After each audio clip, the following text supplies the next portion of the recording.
तो मैसेजेस भेज दिए गए हैं, हमें भी पैगाम मिल गया है। कल बनीगाला में होने जा रही है ये अहम प्रेस कॉन्फ्रेंस। मेहरबानी करो, पीछे हट जाओ, बिछाने दो। इसको आपने हाथ मारा, गलत किया आपने। रास्ते का आपने काम किया, तो हाथ भी लगा सकते हैं आप इसको।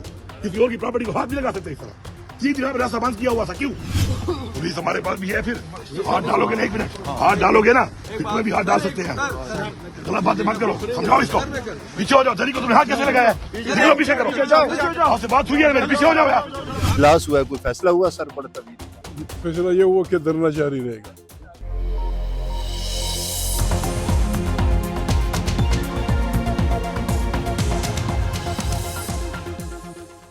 बिस्मिल्लाहिर्रहमानिर्रहीम, अस्सलाम वालेकुम। पाकिस्तान और दुनिया भर में देखने और सुनने वालों को अब्दुल कादिर का सलाम।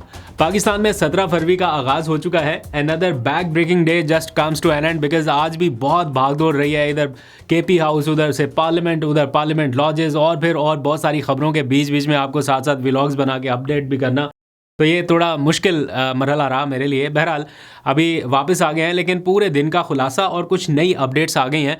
कल बनीगाला में होने जा रही है एक बहुत अहम प्रेस कॉन्फ्रेंस, उसका अभी इनविटेशन भी आ चुका है। तो केपी हाउस से लेके पार्लियामेंट हाउस तक क्या कुछ हुआ वो सारा आपके सामने रखना है। सुहेल अफरीदी ने आवाम से माफ़ी क्यों मांगी है और अलीमा खान कौन सा दरमियानी रास्ता निकालने की कोशिश कर रही हैं, सारी तफसीलात आपके सामने रखता हूँ। लेकिन सबसे पहले जो मोस्ट इंपॉर्टेंट चीज़ है जिसके बारे में सब लोग जानना चाहते हैं वो है इमरान खान की सेहत का मामला। सब जानना चाहते हैं कि वो कैसे हैं, क्योंकि नई मेडिकल रिपोर्ट आ चुकी है।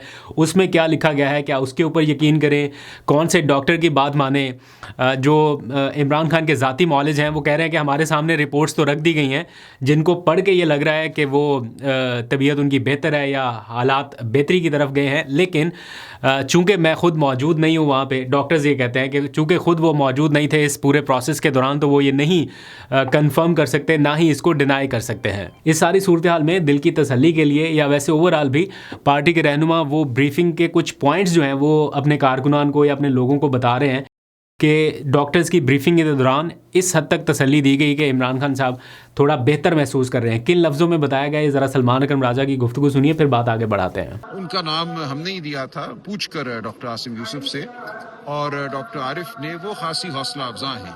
उन बातों में उन्होंने यही बताया कि खान साहब पहले जो है दीवार पे लगी घड़ी नहीं देख सकते थे चंद हफ्ते पहले, लेकिन आज जब उनको मिले हैं, यानी कि कल जब उनको मिले हैं, तो उन्होंने कहा कि मुझे अब घड़ी नजर आ रही है, बल्कि घड़ी में सुइयां भी नजर आ रही हैं। तो ये बहुत हौसला अफजा बात है। और इन डॉक्टर साहिबान ने कहा कि ये हैरत अंगेज बेहतरी हुई है उनकी नज़र में। फोकस इसी बात पे है कि किसी तरह उनके ज़ाती मौलिज या फैमिली मेम्बर एक बार उनसे मिल लें ताकि थोड़ी तसल्ली हो जाए। अब कल मुलाकातों का दिन है, एक फहरिस्त दोबारा से भेज दी गई है और आ चुके मैं पार्लियामेंट में मौजूद भी रहा, आपको वक्तन फ़वक्तन इन्फॉर्म भी करता रहा कि कौन कहाँ पर जा रहा है, किससे मिल रहा है, किससे राब्ते हो रहे हैं, ये सारी चीज़ें। तो आज भी कुछ राब्ते हुए हैं, उनके नतीजे में ये कहा जा रहा है कि हो सकता है कल एक मुलाकात करा दी जाए। उनकी फैमिली की मुलाकातों का दिन है, लेकिन हो सकता है फैमिली की बजाय किसी और की मुलाकात करा दी जाए। उसके लिए इस टाइम राब्ते हो रहे हैं। बैरिस्टर गौहर जो है वो इसमें अहम किरदार अदा कर रहे हैं। अभी मैं देख रहा था किसी ने ट्वीट में लिखा हुआ था कि बैरिस्टर गौहर भी अपने आप में एक छोटे मोटे मोहसिन नकवी हैं। वो ये है तो बात मजाक में लगती है, लेकिन एक्चुअली उनके अच्छे खासे राब्ते हैं। ये 2-3 दिनों में, पहले भी पता था लेकिन इन 2-3 दिनों में मैंने ऑब्जर्व किया कि एक्चुअल राब्ता इन्हीं के थ्रू हो रहा है। तो बैरिस्टर गौहर साहब जो है वो इस मामले में बाकियों से काफ़ी आगे दिखाई दे रहे हैं। खैर, इस सारे मामले में आज पीटीआई की क़यादत का एक अहम इजलास हुआ। थोड़ा सा मैं बस आपको बैकग्राउंड बता दूं पार्लियामेंट हाउस में होने वाले इस इजलास का, फिर आते हैं ज़रा खैबर पख्तूनख्वा हाउस, वहाँ पर अभी भी इस टाइम क्या हो रहा है वो सारी डिटेल आपको बतानी है। क्योंकि हमने पार्लियामेंट वाला इजलास को तो बहुत ज़्यादा कवर कर लिया, लेकिन केपी हाउस के बाहर क्या हो रहा है वो माहौल भी आपको बताना है। तो जनाब, आज जो इजलास हुआ उसका क्रक्स अगर मैं आपको बताऊं, पूरे ब्रेक के बाद यानी 2 सेशंस में जो इजलास हुआ उसका क्रक्स ये निकला कि फैमिली वर्सेस पार्टी, ये फैसला कौन करेगा इमरान खान से मुताल्लिक या पार्टी से मुताल्लिक, इस बारे में मुशावरत की जा रही थी कि क्या फैमिली की बात को मुकद्दम रखा जाए या सियासतदान या सियासी लोगों की राय को मुकद्दम रखा जाए। तो इसमें जो एक चीज़ ये आ रही है कि ऑब्वियसली फैमिली से बढ़ के तो कोई भी इमरान खान का ख्याल नहीं कर सकता, तो उनकी राय को अहमियत देना पड़ेगी। लेकिन दूसरी साइड पे जो डोमिनेट होती हुई राय नज़र आई वो ये कि जो सियासी फैसले हैं वो सियासी लोग करें, उसमें फैमिली की राय को डोमिनेट ना होने दिया जाए। अब देखते हैं कैसे ये फैसले आगे बढ़ते हैं। एक जैली कमेटी भी बनाई गई है 4 रुकनी के, जो फर्दर जो डिसीजंस कर रहे हैं वो ये 4 रुकनी कमेटी करे। इसी सारी सूरत हाल के दौरान कल कल बनीगाला में होने जा रही है एक अहम प्रेस कॉन्फ्रेंस। काफ़ी वक्फे के बाद या काफ़ी टाइम के बाद बनीगाला में ये प्रेस कॉन्फ्रेंस होगी और उसका बल्कि दावतनामा भी भेज दिया गया है। और ये प्रेस कॉन्फ्रेंस कर रही हैं इमरान खान की तीनों बहनें प्लस इमरान खान के कज़न डॉक्टर नौशेरवान बरकी। अब डॉक्टर नौशेरवान बरकी का मैंने आपको कल के व्लॉग में बताया था, ये वही शख्सियत हैं जिनके बारे में बताया गया था अथॉरिटीज़ को कि चले और ना सही बहनों की मौजूदगी में ना सही, लेकिन कम से कम डॉक्टर नौशेरवान बरकी की मौजूदगी में उनका मेडिकल चेकअप करा लिया जाए। ये फैमिली मेम्बर भी हैं, डॉक्टर भी हैं, तो चलें एक बीच का रास्ता जो है वो निकल आएगा। आज भी अलीमा खान ने ये दरमियानी रास्ता निकालने की कोशिश की है। उन्होंने कहा है कि हमने इससे पहले डॉक्टर उज़्मा खान का नाम दिया था, तो हम उज़्मा खान का नाम उन्होंने एक तरह से वापस ले लिया। उन्होंने कहा चलिए उज़्मा खान के बारे में बताया गया कि बहनों को तो मुलाकात की इजाज़त नहीं मिल सकती, तो doctor Nausherwan Barki plus doctor Asim Younus, इन दो को एक्सेस दी जाए उनका मेडिकल चेकअप करने के लिए या उनको एग्जामिन करने के हवाले से, जो भी हो प्रोसेस, उसमें ये दो लोग मौजूद रहें। अब इस हवाले से कल वो डॉक्टर नौशेरवान बरकी के हमरा ही ये प्रेस कॉन्फ्रेंस करने जा रहे हैं बनीगाला, तो आपको वहाँ से भी अपडेट करेंगे। अब आ जाइए ऑल द वे केपी के हाउस। केपी के हाउस में क्या हो रहा है, काफ़ी इंटरेस्टिंग डेवलपमेंट्स हुई। आज दिन के वक्त पता चला कि एहतजाज ख़त्म कर दिया गया है, वहाँ पर कुछ भी नहीं है, चटाइयाँ दरियाँ सब कुछ उठा लिया, पुलिस वालों ने अपने रास्ते खाली कर दिए, खारदार तारे उठा ली और रोड हो गया बिल्कुल क्लियर। उसके कुछ देर बाद सुहेल अफरीदी साहब को थोड़ा गुस्सा आया, उन्होंने बरहमी का भी एक तरह से इजहार किया, या नाराज़गी, गुस्सा या बरहमी को छोड़िए, नागवारी का इजहार किया कि ये नहीं होना चाहिए था, धरना कंटिन्यू करना चाहिए था। और फिर दोबारा से वहाँ पे चटाइयाँ वगैरह लगना शुरू हो गई और धरना कंटिन्यू हो गया। फिर पुलिस भी वहाँ पे पहुँच गई और फिर हमने देखा कि पुलिस एहलकार जो थे वो रास्ता क्लियर कराने की कोशिश कर रहे थे, वो दरियाँ शरियाँ उठा रहे थे।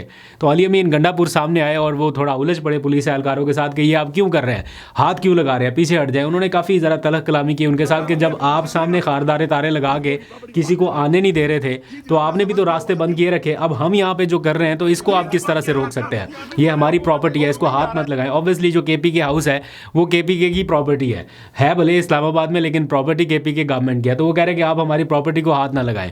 तो इस तरह काफ़ी उलझते रहे वहाँ पर और फिर पुलिस एहलकारों ने भी ताउन किया, वो थोड़ा पीछे चले गए और ये धरना शुरू हो गया और कंटिन्यू रहा, अभी तक कंटिन्यू है। इस दौरान सुहेल अफरीदी भी वहाँ पर आए। फिर थोड़ी देर पहले हमने देखा शेर अफजल मरवत, वो भी वहाँ पर पहुँच गए। तो जैसे ही शेर अफजल मरवत वहाँ पहुँचे, एक ही रो में बैठे, तो सुहेल अफरीदी के चेहरे पर नागवारी जो थी वो बिल्कुल क्लियर नज़र आ रही थी कि वो बहुत अनकंफर्टेबल महसूस कर रहे हैं। और बस थोड़ी देर के बाद ही वो वहाँ से उठे और अचानक से निकल गए, वो केपी हाउस के अंदर चले गए, यानी वो शेर अफजल मरवत के साथ बैठने के लिए भी तैयार नहीं थे। मुझे बहुत अच्छे से याद है एक इजलास हुआ था पार्लिमानी पार्टी का इधर पार्लियामेंट हाउस में, उसमें खुसूसी तौर पे बुलाया गया था सुहेल अफरीदी को, वो बैठे तो शेर अफजल मरवत भी उस इजलास में चले गए। तो उस दिन भी सुहेल अफरीदी ने इस बात का बहुत बुरा मनाया था कि वो क्यों आए उस इजलास में और मेरे बराबर आके, मेरे साथ बराबर नहीं मतलब कि उसी जगह पे वो क्यों आके बैठे जबकि वो पार्टी से निकाले जा चुके हैं, तो वो उनके साथ बिल्कुल शेयर ही नहीं करना चाहते कोई प्रेजेंस, तो उठ के चले गए। खैर इस सारी सूरत हाल के दौरान अली अमीन गंडापुर का एक इंटरव्यू हुआ समा न्यूज़ के ऊपर और मोहम्मद मालिक के साथ उन्होंने इंटरव्यू दिया और उस इंटरव्यू में उन्होंने कुछ बातें कहीं जो इस टाइम एक तो वायरल बहुत है, हो सकता है ये बातें फैक्ट हों लेकिन लोग इसको पसंद नहीं कर रहे, उनके कारकुनान जो है वो ऐसी बातें अभी सुनना भी नहीं चाहते, आई डोंट नो क्यों, बट ये फैक्ट है। उन्होंने कहा कि इमरान खान की रिहाई के लिए जितनी कोशिश मोहसिन नकवी ने की है इतनी कोशिश हम में से किसी ने भी नहीं की, इंक्लूडिंग हिमसेल्फ, वो बता रहे हैं कि किसी ने भी नहीं की। तो जो कारकुनान इस टाइम सड़कों के ऊपर बैठे हुए हैं, जो रोड्स बंद करके बैठे हुए हैं या जैसे तैसे भी है, सर्दी गर्मी सब बर्दाश्त कर रहे हैं, वो ये बात सुनने के लिए भी तैयार नहीं है। तो इस टाइम उनका बयान तो काफ़ी वायरल है लेकिन साथ साथ लोग इसके ऊपर तरह तरह के तबसरे भी कर रहे हैं कि शायद this was not the right time कि ये वाला बयान दिया जाता। ऑल दो कि वो चीफ एग्जीक्यूटिव रहे सूबे के, उनके मोहसिन नकवी के साथ कोऑर्डिनेशन रही और हो सकता है किसी मौके पे उन्होंने वाकई एफर्ट किया हो कि चले चीज़ों को सॉर्ट आउट करने के लिए उन्होंने कंट्रीब्यूट किया हो, लेकिन इस टाइम जो है वो ये बयान देना चाहिए था या नहीं। खैर आप लोग इसमें अपनी राय दे सकते हैं। अब एहतजाज तो जारी है। इस सारे मामले में सुहेल अफरीदी ने आवाम से की है माजरत और खैबर पख्तूनख्वा की आवाम से ख़ास तौर पे, क्योंकि रास्ते बंद होने की वजह से, सड़कों की बंदिश की वजह से जो एहतजाज चल रहा है, ऑल्दो कि वो कहते हैं कि हमने कोई ऑफिशियल कॉल नहीं दी, लोग अपने तौर पर कर रहे हैं, लेकिन सूबाई हुकूमत उनको हटाने की भी कोई अटैम्प्ट नहीं कर रही, क्योंकि जारी बात है वो इस टाइम करेगी भी नहीं। वो डेरा इस्माइल खान में एक अटैम्प्ट हुई थी तो वो DPO साहब फारिग कर दिए गए, मुअत्तल कर दिए गए। तो इसी तरह जो अभी सारा कुछ हो रहा है इसमें लोगों को मुश्किलात हैं लेकिन उनको हटाया भी नहीं जा रहा। तो इसके ऊपर सुहेल आफरीदी ने माजरत की है खैबर पख्तूनख्वा की आवाम से और उन्होंने कहा है कि हमें पता है लोगों को मुश्किलात का सामना है। और मैं बल्कि जो एक अच्छी चीज़ है पॉजिटिव वो मैं देख रहा था थोड़ी देर पहले कि एम्बुलेंसेज जो हैं उनको रास्ता दिया जा रहा है, उनको क्लियर कराया जा रहा था। और मैंने देखा कि कुछ लोग ये बातें करते दिखाई दिए कि हमें लोगों को जो फंसे हुए लोग हैं इनको आहिस्ता आहिस्ता निकालना भी है ताकि लोग अपनी मंजिल की तरफ चले जाए। ऐसा नहीं है कि इनको पक्का घंटों तक 72 घंटों तक या 1 2 3 दिनों तक इधर ही रखना है, इनको निकालना भी है आहिस्ता आहिस्ता। लेकिन प्रोटेस्ट भी उन्होंने अपना रिकॉर्ड कराना है। तो इस तरह से ये सारी चीज़ें चल रही हैं। तो मैंने देखा कि कुछ एम्बुलेंसेज जो अभी इस वजह से फंस रही थी उनको कारकुनानी रास्ता दे के निकालने की कोशिश कर रहे हैं। तो इसीलिए सुहेल आफरीदी ने भी आवाम से माजरत की है कि उनकी वजह से लोगों को मुश्किलात हो रही है लेकिन वो एक ऐसे फेज़ में है, एक ऐसी जद्दोजहद में है जहाँ उन्हें इमरान खान की सेहत और उनकी सलामती के हवाले से तशवीश है और उन्हें ये मामलात करने पड़ रहे हैं।